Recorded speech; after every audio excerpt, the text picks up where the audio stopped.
gentlemen, damas y caballeros, thank you for joining us for another episode of All the Angles, the Business of Padel podcast worldwide, powered by the Hexagon Cup. This week, our objective is to give you, our audience, a unique insight into Decathlon and to understand the strategy and reasoning, as well as the execution and prioritization of the company's paddle focus internationally as well as regionally. I'm joined this episode by three people who are intimately aware of how that strategy is looking, how it was formed and where it's heading. So to start off, we have Frederic Oudeville, who is the Global Racket Sports Director at Decathlon.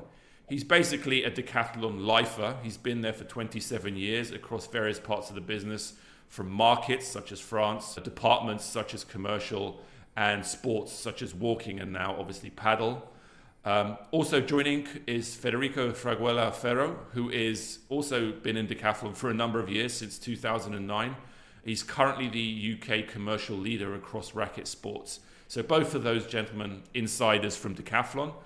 And then joining as well, the third person is Mark Hewlett, who will probably be familiar to a few people on social media. He is the CEO and founder of Seoul Padel, the paddle club that currently is focused more on the northern part of the UK, but I'm sure has aspirations to become national, if not international. His background is he rose through Lidl, Aldi, Woolworth, kind of big retailers, then moved into health and personal care space for government agencies and private enterprises before launching Seoul Padel a few years back. Seoul Padel have a relationship with Decathlon, which gives us the perfect opportunity to talk about how Decathlon reaches out with third parties in the paddle space. So all three of you, thank you for joining us. Before we get started, if you enjoy this episode or have benefited from previous ones, please like, share, subscribe. It really does help.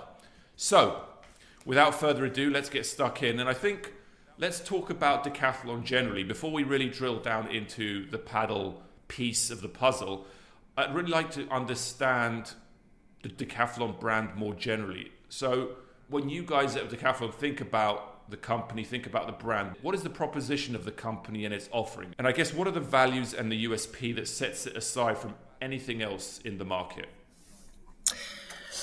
Decathlon is a global multi-specialist sport brand.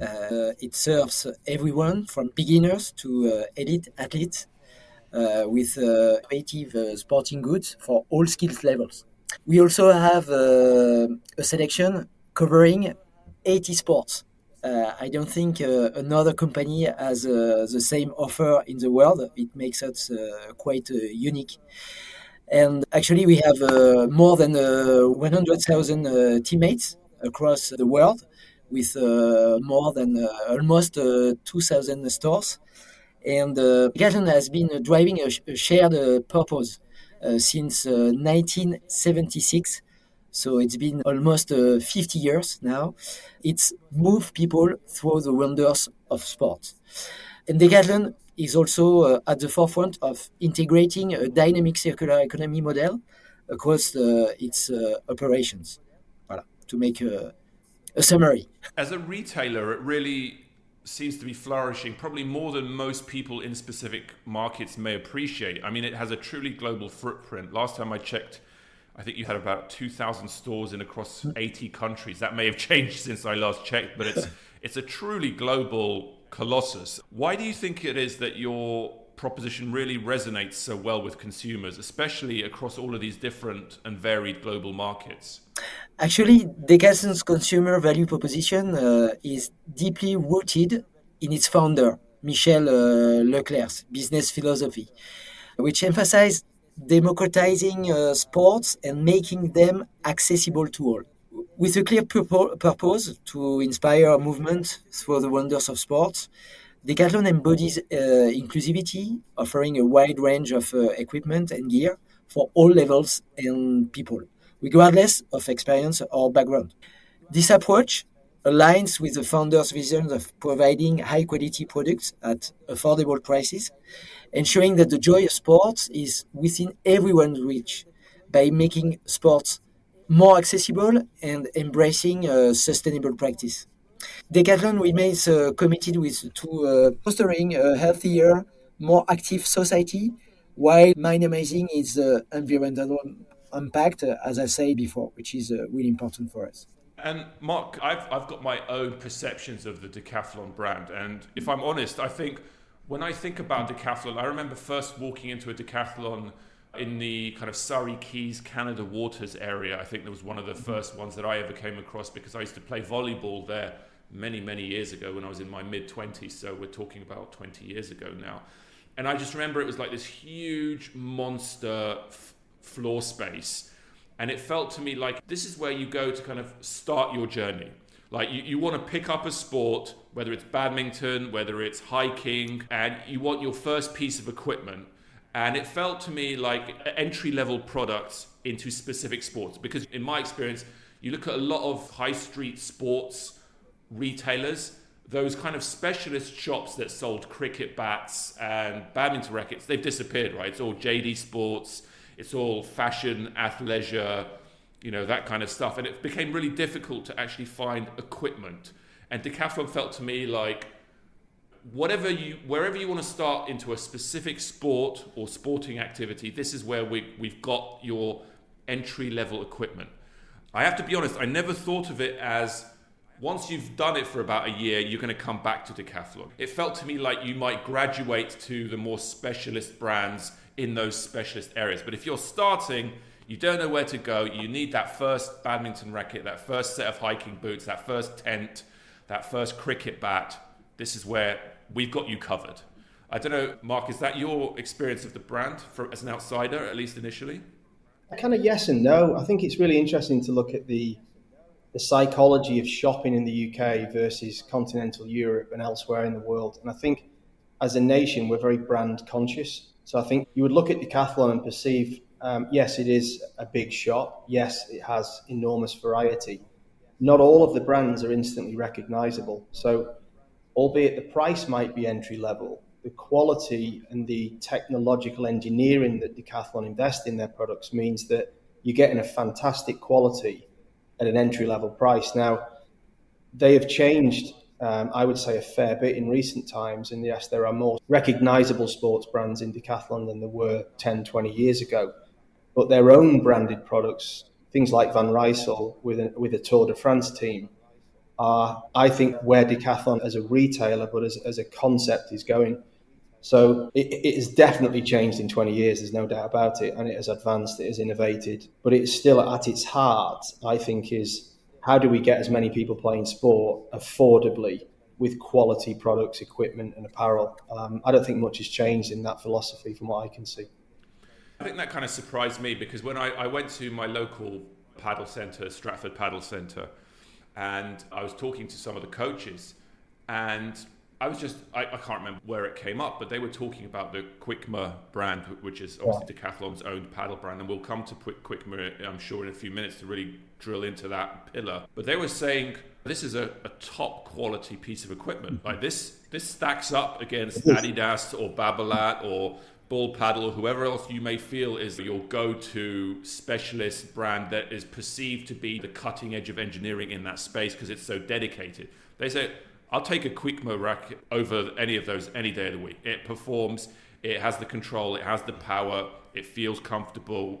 It's a great piece of kit. And that really was what kind of surprised me, because that was also why I was surprised when I saw some of the professional players playing with the Quickmo equipment. It didn't fit with my perception, granted dated, but my dated perception of what Decathlon and Decathlon's brands and products mean. So I think what you're talking about, Mark, what you touch on is probably a really interesting thing in the way the Decathlon brand has evolved over recent times. And I know that the stores generally, globally, have had a big rebrand as well. The layout, the look and feel of the experience to make it feel like this isn't just almost like halfway a warehouse. No, this is like a proper shopping experience. If you're discerning, this is still the destination for you. But let's now go into the paddle piece. Now we touched on the broader focus of the business. So paddle, I think Decathlon in my mind is perceived as a French brand. I think it's still where its home is and its HQ is. And France is obviously not the last adopter of paddle, but it's certainly not the first. So how did the sport first come onto Decathlon's radar? Was it a person, an individual, or a shop, or a market? Where did it start becoming something that the brand started to take notice of? Yes, you're right. It's a French brand, so the roots are still in France. But to be honest, it's a company that now is really global and international today. And Spain has always been a key market for Decathlon. The way we work is Decathlon listens closely to its customers and try to adapt its offer accordingly to the needs. With paddle being so popular in Spain, Decathlon started to offer and to develop products for paddle before 2000. So it's been like more than 20 years now that we have a specific Decathlon offer for paddle. Okay, it goes a lot further than I thought. Yeah. It's true that all the people are really surprised about that, but it's been a very long time. But the thing is, until a few years ago, these products you could almost only find them in Spain. That's why. That was going to be my next question, which was, so even if Decathlon realized that there was an opportunity to provide products and services to the Spanish market because it was such a vibrant local national market, at what point did Decathlon HQ go, you know what, I think there's a market for these products outside of Spain? Actually, we let the decision to the country, because in every country we have a commercial team. Federico is a perfect example in the UK. And this commercial team is the best team to know their market and to take the right decision, to write a commercial policy and to take the right decision to open or not a sport, to commercialize a sport in its country. So that's it. Step by step, paddle is expanding in many countries. So we saw countries opening the offer year after year. And now I think we have like 70 different countries open for paddle.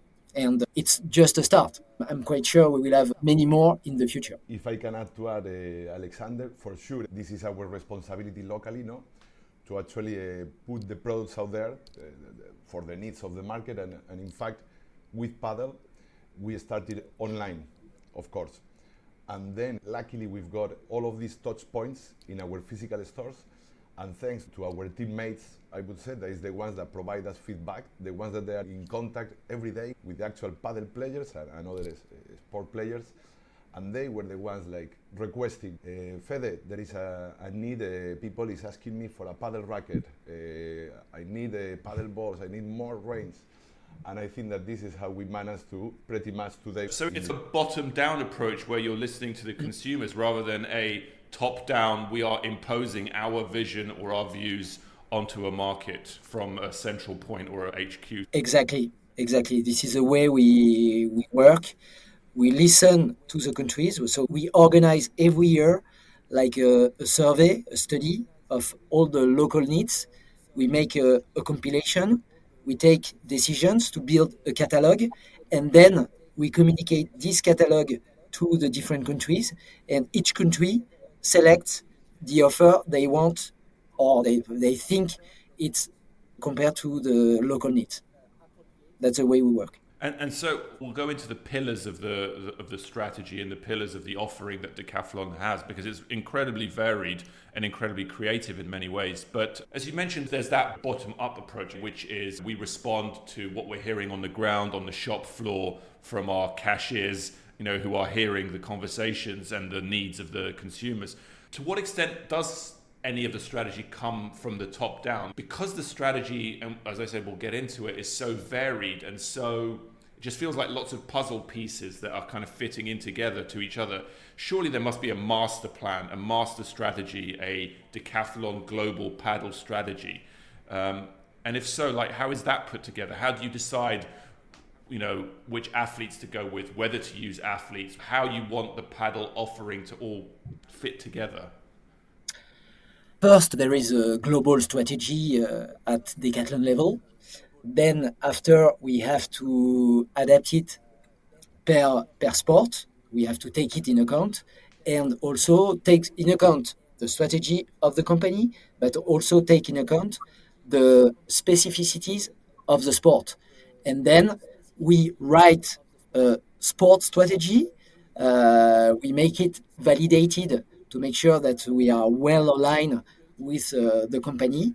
And what you mentioned, like sponsoring, partnership, is a part of these strategies that we try to be well aligned to reach our goal for the sport. And let's take a step back about values, right? Decathlon, I think everyone here has talked about the values that stand behind the Decathlon brand. What is it about Padel's ingredients and values that seem to blend so well with Decathlon's own brands and values and USPs? How did those objectives and values come together so neatly? The value, first one is accessibility. So it's totally right. It matches very well with the value of Padel, which is quite a very accessible sport. So Padel, you can have, even for a beginner, you can have fun the first time you play, even if you start playing when you are in the 30s or 40s, which is not really the case of tennis. Actually, tennis, it's better if you start when you are more 10 years old. It makes it easier. And it's also a sport which is fun and it's social. So these three values, I think it matches very well with Decathlon values.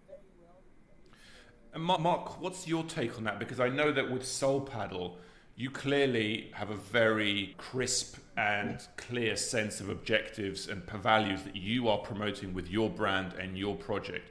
And obviously you will go into it in a minute, but you've obviously tied yourself quite closely, at least initially, with the Decathlon brand and the Decathlon infrastructure. Can you talk a little bit about how Soul Paddle's values and Decathlon's values have chimed quite well together in what you're trying to build? Yeah, look, Fred's basically articulated a very similar strategy to what we have. I mean, our vision is to welcome everyone to the court. Our three values are meet, play, and connect.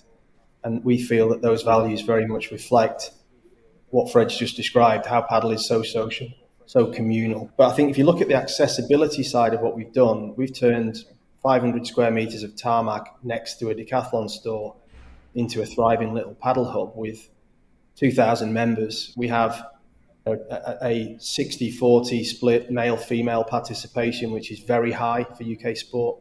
We've got a 70-30 ethnic diversity split, white and non-white participants, which again is very high.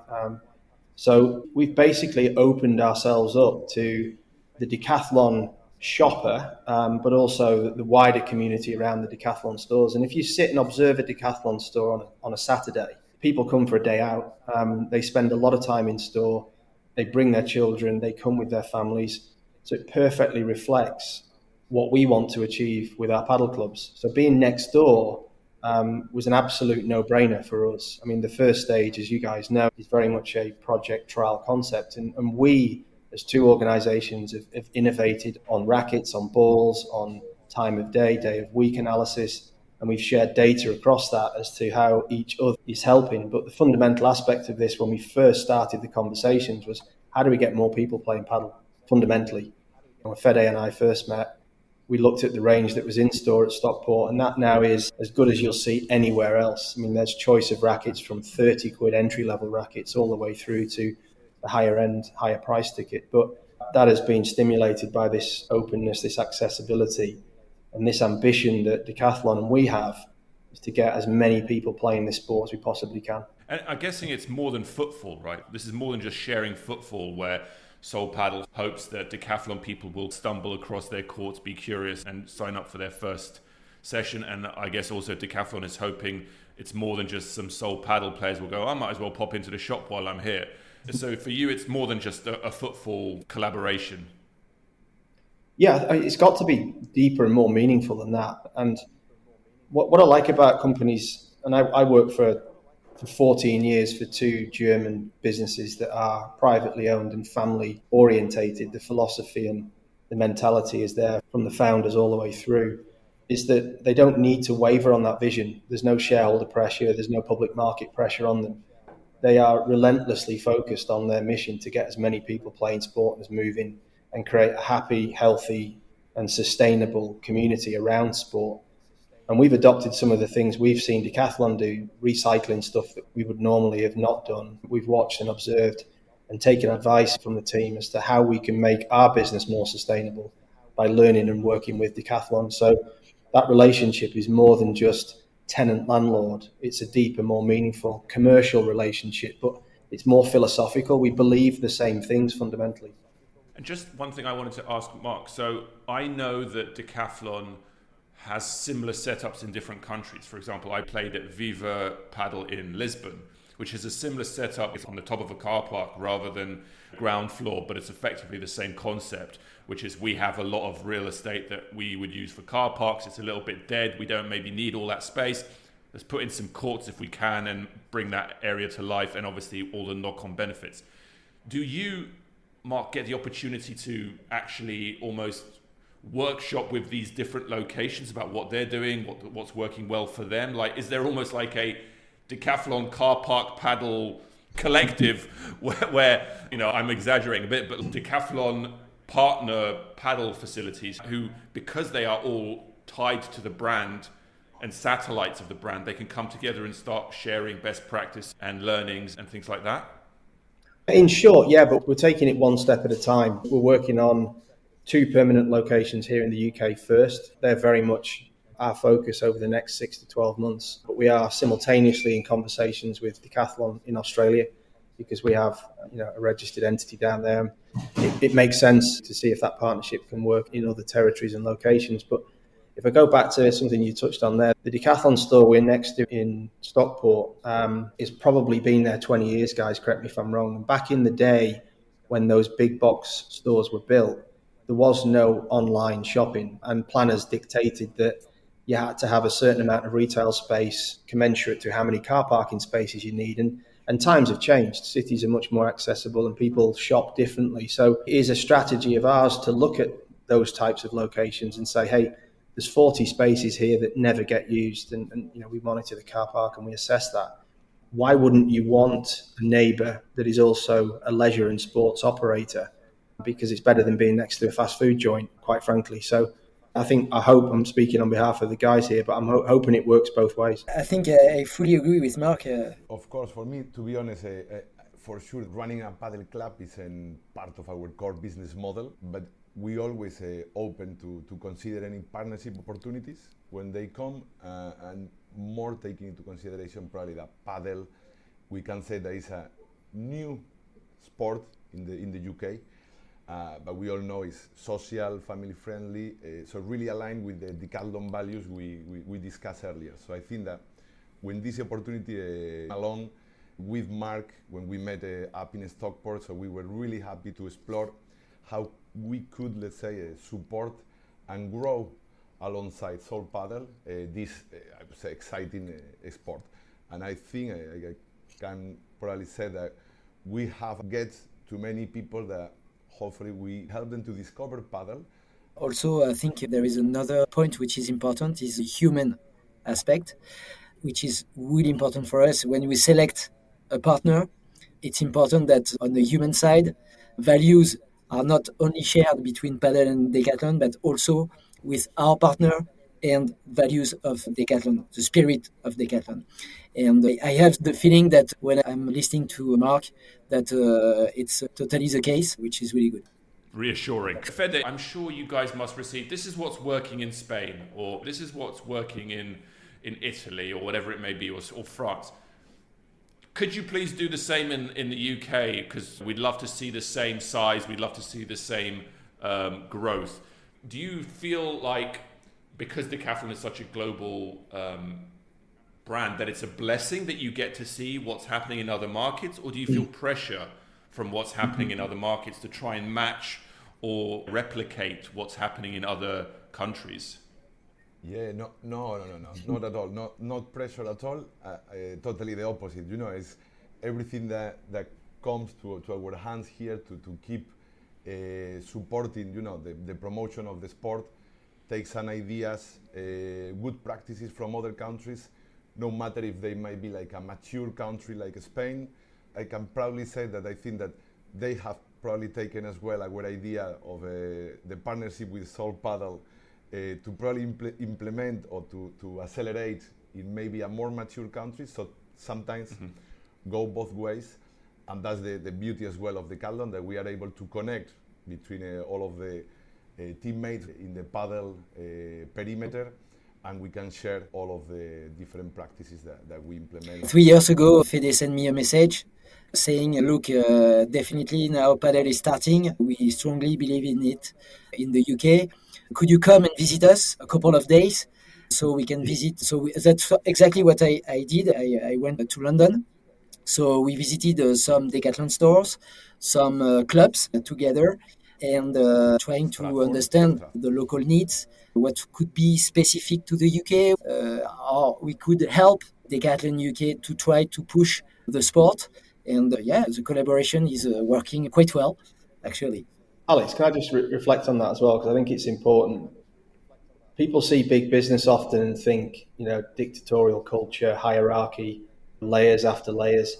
I think what the guys are describing here is a business with a really embracing and listening culture. Its team in the UK do have an awful lot of autonomy. I think they feel listened to. When I've been around the senior team, there's no intimidation factor. The guys are quite casual and relaxed, but they're driven by this relentless pursuit of everything that Fred said at the start, and I've seen in Fede.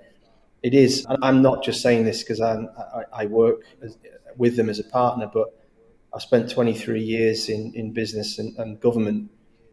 It's rare you see an organisation of this size with a culture like Decathlon's, and the fact that it's still privately owned, I think, speaks volumes for the longevity of the business. But if you look at how long these two gentlemen have been working for Decathlon and others that I've met, it's very often someone's been there 10, 15, 20 years. That says a lot about an organisation in my view.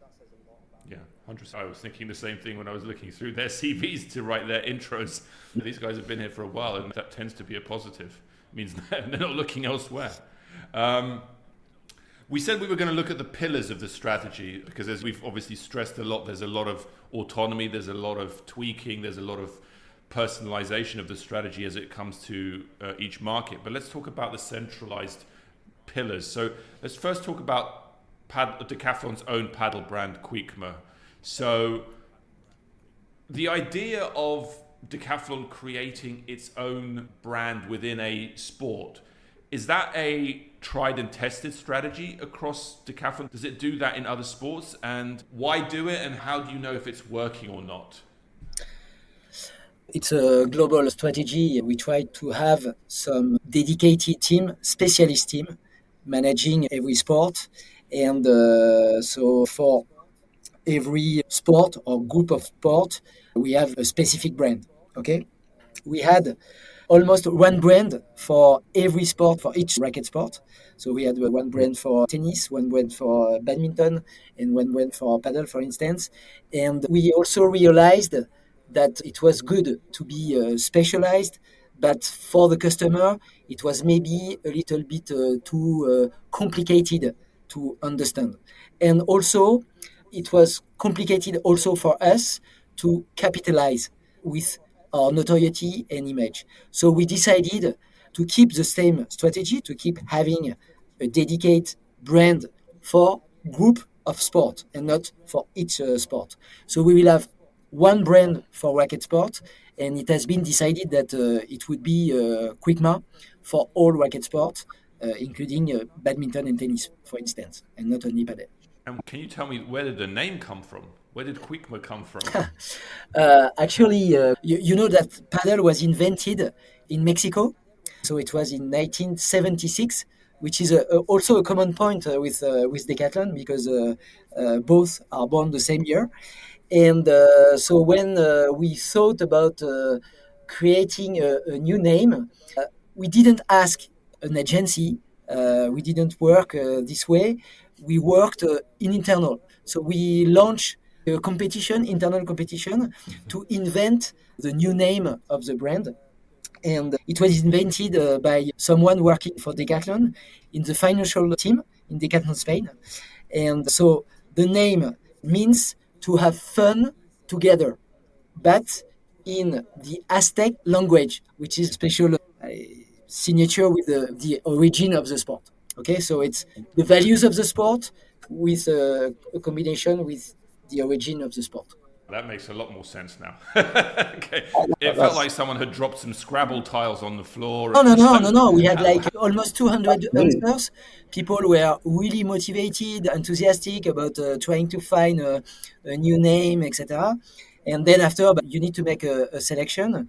And so it's the selection actually is not only the name you prefer, so it's also what you can do because for the juridic part, I can tell you that it's not always easy because we are so worldwide present that you have to find a name that can be available and register in all the countries, which makes it quite complicated, to be honest. And Quickma wasn't taken already?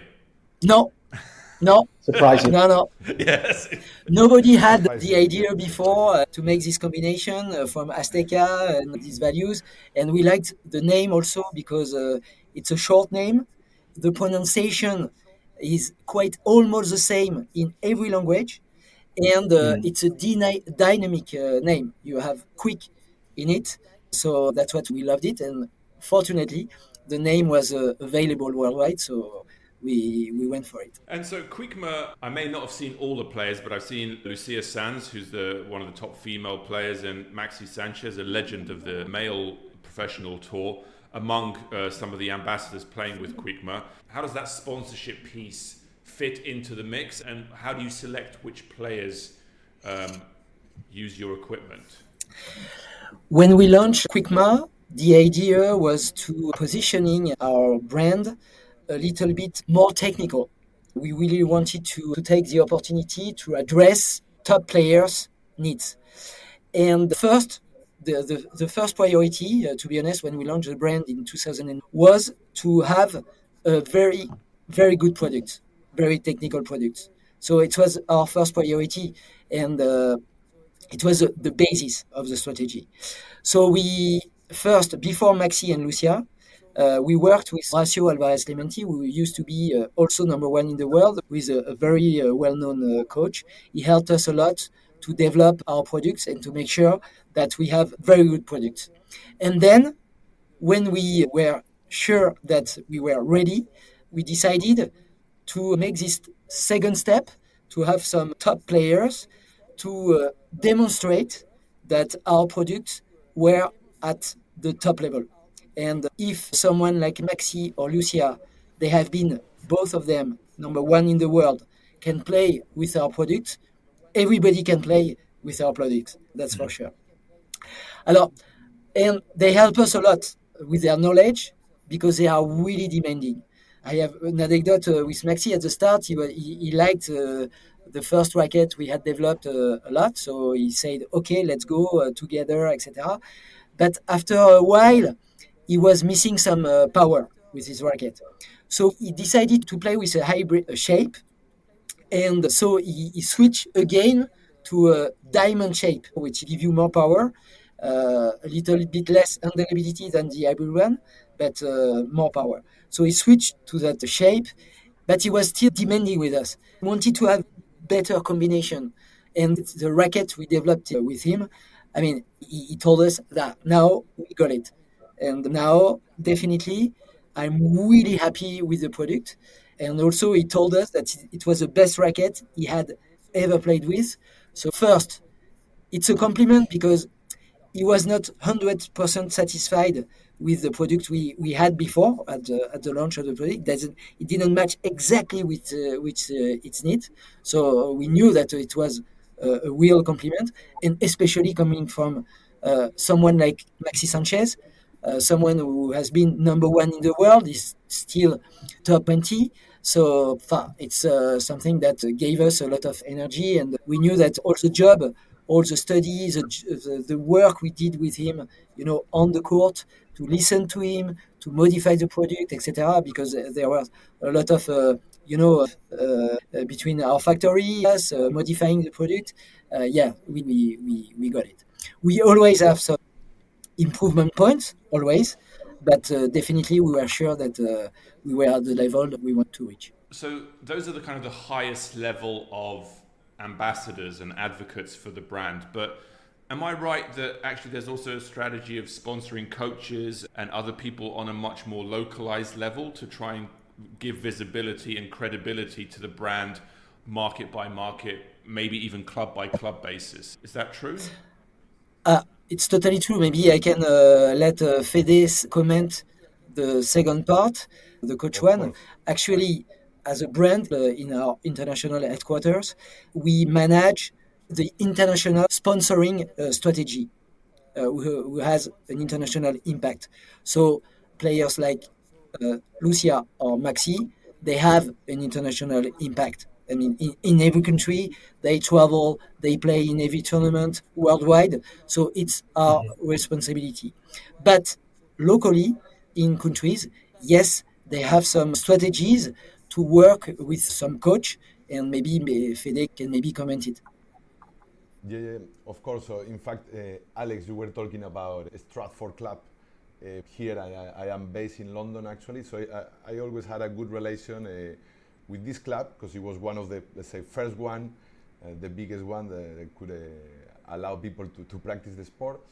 And in fact, what we did is our aim. It is always let people to try our product, and this is how we want to convince them.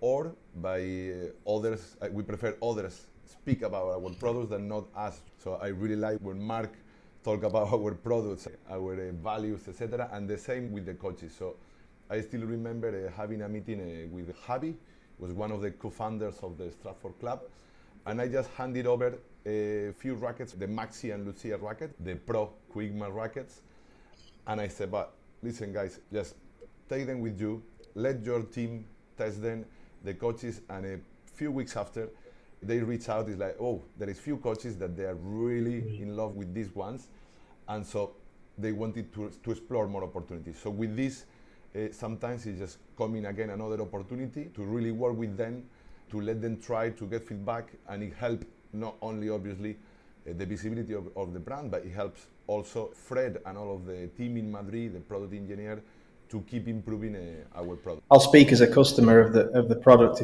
if that's okay. But when Fede and I first started talking about the concept at Glasgow and Stockport, I think you handed us 30 rackets in total. And those rackets have been used relentlessly now since the 1st of June. So we've been at 80% utilization for quite a while. And the strategy we had there was to not charge anybody for racket hire. So all rackets have been free to use. So far, only 3 rackets have been broken, and they've been broken through negligence rather than just continual use. So the design is not just fancy looking and performance at a high level. It's built to last. And this is where I think we've all seen a number of brands move into this space and developing rackets and reskinning what is just a component that comes out of a factory. I think what Fred and Fede have articulated is that it's more than just a brand. There is a deep and meaningful design engineer concept that's gone into these rackets. And once you get them in the hands of players who have used, Bull Paddle, Babolat, Adidas, Head, Wilson, there is a noticeable difference at the club level. And we've converted people to Quickma as a consequence. And going into the future with Fede's colleagues in the UK, we're basically all in with Quickma as a business. And those rackets will be used in our clubs wherever we go, not just next door to Decathlon, but in all of our sites, because that longevity is important to an operator, but the high performance quality is equally as important to our customers. I just wanted to go back to because we obviously did a lot of exploring of the strategy of location, right, of having clubs on location at Decathlon stores. I guess the one thing I wanted to explore a little bit further on that is, how does that relationship come to life beyond just the physical presence? What kind of marketing or initiatives cross the car park, as it were, where Soul Paddle do something within the store, or Decathlon do something at the courts, or the sharing of data, or the sharing of marketing and customer base information to really help the synergy come to life? Mark, can you touch on a little bit about those extra layers of that relationship? Yeah, look, on data transparency and within the boundaries of GDPR and sharing people's information, we work very closely and we are collaborating on constantly improving what we do, but also providing feedback to the team on range and price and how many people have actually gone in and purchased. I think the broader relationship at a commercial level, Fede doesn't know this, but I'm going to talk to his colleagues next week, is we're moving into the education sector. And I think Decathlon's got a big role to play in getting lots and lots of kids to play this sport. So we're launching free courts for schools on January the 8th, every Wednesday for 2 hours. Every school in Stockport can book courts. That for me is tailor-made for Decathlon to get involved with. And when that is then moved into the university space, likewise, there's a generation coming through now that are, let's say, 12 to 25, who will be playing this sport for 20, 30, 40 years. And I think having seen and been with the guys in Decathlon for long enough now, that longevity is everything that these guys are about. So there's the commercial data, there's the cross-pollination of customers when we're next to each other. But when we're not next to Decathlon, we will still be a partner of Decathlon. So there'll be a terminal in store where people can order stuff from the Decathlon online shop. There'll be a range of shoes, balls, rackets and apparel. We're even in conversations around what do our team wear and how can Decathlon help with that. So this is something that we're setting up for the long term. It isn't just a transactional one-off relationship, because I firmly believe that these guys are the right partner for us. Let's go right across the other side of the planet. India. I saw recently some announcements around India where Decathlon is again trying to acquire a position of being synonymous with the growth of the sport there as well. I feel like I know the answer to this already, but I'm assuming it's not an identical strategy to Spain or UK. I don't know whether you can talk a little bit about that market and why you're excited and what specifically you want to focus on in that market. Yes, it's a little bit different because India is not at the same stage of development compared to Spain or UK, even UK. It's really at the first stage. So Decathlon India identified that Padel was a very nice sport to push for all the values we talked about. And they decided to build a couple of Padel courts in the parking of the store. But the concept, it's true, it's really different because it's not a club. So when you build only a court, obviously you can't do the same things. But the objective in this case, it's really to make the sport known, to push the values of the sport and to participate to its growth. So that's the goal. In the UK or in Portugal, you talked about Portugal, we have a club next door to a Decathlon store. It's a strategy much more, I would say, complete. Sure. Maybe if I can add, Alex, I think it's important as well to mention that obviously our strategies differ by country. No, we always adapt to the local market dynamics for sure, but also to the local regulations in different sports. But not only that, I would say also to the type of players, to different skill levels. For sure, it varies across the globe. And also, really important for us, the average purchasing power.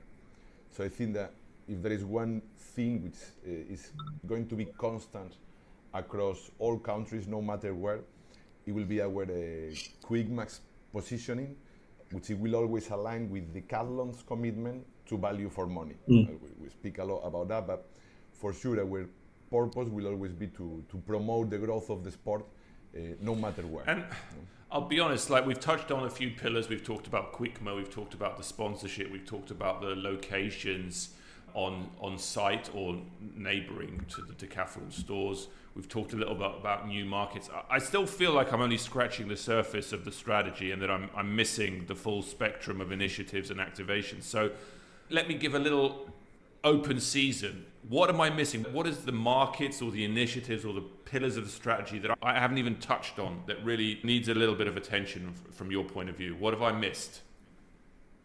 No, what we could mention is it's true that in countries where Padel is experiencing significant growth, we are working to position Decathlon as a specialist brand in the sport. So we made a decision for Decathlon to be an official sponsor of major international tournaments like Premier Padel. So it's important for Decathlon because it provides stability on the court. You know that this kind of tournaments has international broadcast, and also it allows us to present through a stand because we have some stand in each tournament that we have an offer of specialists to the public, and we know that the public which is coming was coming to this kind of tournament is an advanced player population in each country, so it's really a way to touch them and also to make this step we want to make, as I mentioned before, to touch the expert player. Yep, I should have remembered that. I apologize. I'd seen it. I think was it Milan or some other tournament I saw? We have many tournaments. We have last week it was in Milan. You're totally right. But just before it was in Mexico. So they were the official sponsor of the tournament. And just before we had all the Spanish tournaments are sponsored by Decathlon. And also in Holland, the Rotterdam tournament is sponsored by Decathlon. And in France, in Bordeaux. So we have a few tournaments. Excellent. Okay, so we're coming towards the end of the episode. I guess I want to understand the future. What's the future of the strategy? Is it a case of more of the same, or do you hope to iterate and change and evolve the strategy to add new bits and bolt on different pieces to it? What's the strategy going to look like over the next few years? I think, to be honest, the strategy will remain with the same direction, the same guideline. And it doesn't mean that we will not adapt ourselves, but the way we work will still be the same. I mean, listening to countries, it will allow us really to have a global picture of all the worldwide needs, and to be able to adapt our catalog, our offer, and to have a very the best adapted catalog possible. And I think this way of working, we will keep the same way. Then after, we will adapt ourselves. And I'm quite sure we talked about India, maybe to push more the sport. We can talk about Spain to compete with the best competitors in a mature market. So we will have some different strategies, but always trying to have this compilation and to try to take into account every local need. And Mark, from your point of view, the relationship between Decathlon and Soul Paddle, what's the future of that? You talked a little bit about the fact that it will remain in situ in some shape or form, no matter what sites pop up. But can you elaborate a little bit more about what you know that you will do and maybe what you hope you will do with Decathlon in the future? Yeah, I think beyond wanting to put a paddle club on top of the Surrey Quays store, which I've already been told I can't, yeah, we're working on that, aren't we, Federic?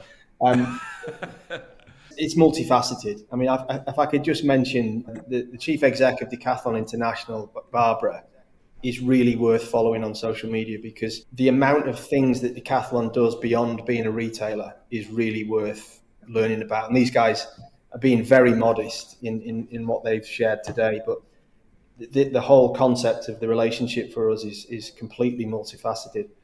In the future, we're going to be launching our own kind of loyalty program, which will be very much aligned with what Decathlon are doing. It will be part of a giving back program. So the sustainability, the community focus, the commercial and the landlord relationship are all part of what we'll be working on here in the UK and hopefully also in Australia. I think to mention what we're up to in Stockport and up in Glasgow, it's pioneering a new type of paddle club. We're not going to be the affluent, expensive, targeting those parts of the UK. We're going to be for everyone, and that is part and parcel of our relationship with these guys, is that our course will always be accessible, affordable. There will always be an element of what we do giving back to the community, and I know that we're working hand in hand with Decathlon on that. It's so exciting, Alex. I could go on and talk about an awful lot more, but I think it's an underestimated business in the UK. I think people don't actually understand just what this business does and how far it reaches into different parts of society, from schools and community groups all the way through. So I'm we are just scratching the surface, but I can't wait for the next phase of the relationship. And last question, let's zoom out a little bit. What are your hopes for the sport generally in the next 10 years and Decathlon's place in that sport? Maybe I'll start with you, Federic.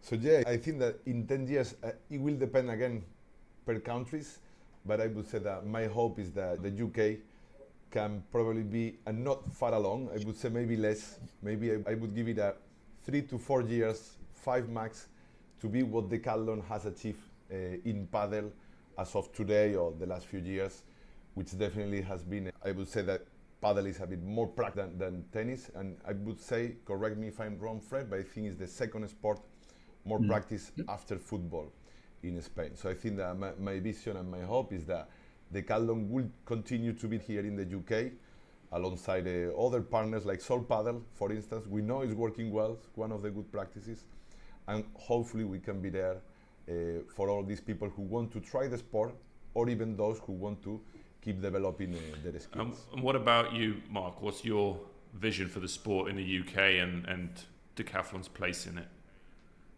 I see it's a very broad question. I think for the UK, I've talked about this elsewhere and written about this, but I think the sport has huge potential at grassroots to be a mass participation sport. And I think we can produce some elite athletes who can compete with the best of Spain. I think to do that, it needs the oxygen to grow, it needs the freedom, it needs the support, it needs the funding, but it also needs partners. Any great sport has very strong commercial partners that understand the game and are willing to step in and support, as you can see Decathlon are doing. So I think the next 10 years are extraordinarily exciting for padel in this country, and I'm thrilled to be a part of it. And Fred, what's your take on where we're going to be over the next 10 years and Decathlon's piece of that puzzle? Our goal is definitely to be a key player. And I really think that with the expansion of the sport worldwide, Decathlon's presence worldwide, it will definitely help us. But I think maybe the most important is we will have to play a role. So we talk a lot about accessibility, but also I think in the 10 years, I would dream that Decathlon could play a lot with sustainability and durability, because there are many things to do in padel concerning this aspect. It's a priority for Decathlon, and definitely I think we have to play a big role on it. Well, thank you. That about wraps up our episode. Again, please like, share and subscribe if the content was thought-provoking. Please comment on LinkedIn or Twitter if you have recommendations around our format, topics we should devote an episode to, questions we should ask speakers we simply need to bring on. We want you all, those driving the next phase of this industry's future, to tell us what you want to hear about and who from.